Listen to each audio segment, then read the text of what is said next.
सस्ते वाले दाल मसाले स्वाद हुआ बेकार। MDH की हल्दी मिर्ची धनिया करे कमाल। ये रंग दे, ये खुशबू दे, ये तीखा, ये कम पड़े। क्या निराला MDH मसाला। एक और बड़ी खबर आ रही है ऑपरेशन सिंदूर पर। रक्षा मंत्री का बड़ा बयान है। उन्होंने कहा हमने हनुमान जी के आदर्श का पालन किया है, सिर्फ इनको मारा है जो मासूम नहीं थे। जिन्होंने मासूमों को मारा उन्हीं के ऊपर हमने टारगेट किया है। हमने आतंकियों को मारा है, हमने आतंकी कैंप को तबाह किया है और भारत की सेना ने पूरे देश का सिर ऊंचा किया है। एक बार सुनिए क्या कहा राजनाथ जी। हमने हनुमान जी के उस आदर्श का पालन किया है जो उन्होंने अशोक वाटिका उजाड़ते समय किया था। जिन मोहि मारा तिन मोहि मारे। हमने केवल उन्हीं को मारा जिन्होंने हमारे मासूमों को मारा।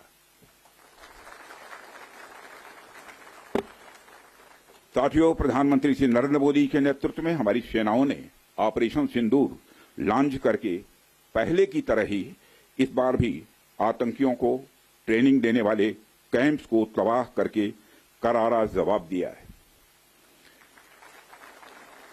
भारत ने अपनी सरजमी पर हुए हमले का जवाब देने के लिए अपने राइट टू रेस्पॉन्ड का इस्तेमाल किया है और हमारी यह कार्रवाई बेहद सोच समझकर सधे हुए तरीके से की गई है।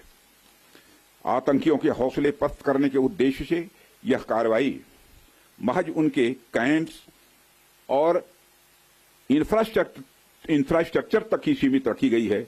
मैं पुनः हमारे आर्म्ड फोर्सेस के शौर्य को मैं नमन करता हूं। और देखिए एयर कॉमोडोर बहल, किस तरीके से पाकिस्तान रिटेलिएट कर रहा है। यहां भारत बार बार ये बात कह रहा है कि हमने ना सिविलियन टारगेट्स चुने, ना हमने कोई पाकिस्तान के मिलिट्री टारगेट्स चुने, लेकिन पिछले 10 दिनों से लगातार सीज फायर वायलेशन हो रहे थे, LOC पर हो रहे थे, इंटरनेशनल बॉर्डर पर हो रहे थे और आज हैवी आर्टिलरी फायरिंग भी की गई है सीधे सिविलियंस के ऊपर।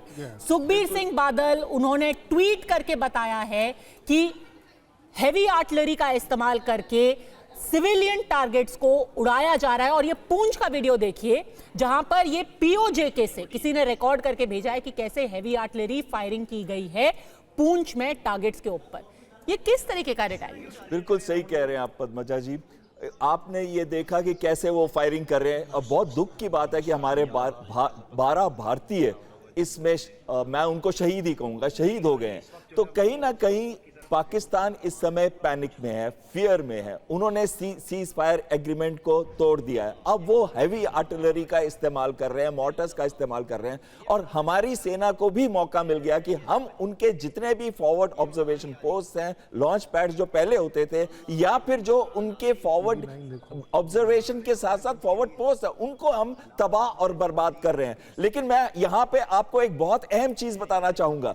पाकिस्तान के पास, जैसे कि आपके चैनल ने रिपोर्ट किया था, 4 से 5 दिन से ज्यादा लड़ने की क्षमता नहीं है। उनके पास उतना गोला बारूद नहीं है। 155 मिलीमीटर के 40,000 शेल तो उन्होंने यूक्रेन को दे दिए। 1,72,000 जो BM-21 के रॉकेट्स है वो उन्होंने यूक्रेन को दे दिए। तो इस समय जितना भी वो असला बारूद गोला का इस्तेमाल कर रहे हैं, उनकी अपनी फाइटिंग कैपेबिलिटी भी कम होती जा रही है। तो ये तो बहुत बुरा हुआ कि हमारे 12 हताहत हुए हैं भारतीय, लेकिन साथ साथ में पाकिस्तानी आर्मी अपने आप को कमजोर कर रही है और भारत को मौका दे रही है कि हम भी अपनी हैवी आर्टिलरी और मोटर से उनके फॉरवर्ड एरियाज में जितनी भी लोकेशंस है जहां तक हमारी रेंज है उसको खत्म और तबाह और बर्बाद मैं चाहती हूं कि सर उनको वो एमिनेशन चाहिए ही नहीं। आपको पता नहीं है, they don't require this examination. मैं आपको फ्रैंकली बता रहा हूं और आपको प्रूव कर देता हूं क्योंकि हर चीज का प्रूफ दिया जाता है। उन्हें 155 का एमिनेशन बिल्कुल जरूरत नहीं है, BMP का एमिनेशन बिल्कुल जरूरत नहीं है। ये एमिनेशन आप रखते क्यों? आप लड़ाई जीतने के लिए रखते हो ना। पाकिस्तान आर्मी कहां जीती है आज तक? सिर्फ एक जगह जीती है, गर्व से कह सकता हूं। पाकिस्तान आर्मी सिर्फ इलेक्शन जीती है, आज तक कभी कोई लड़ाई नहीं जीती है।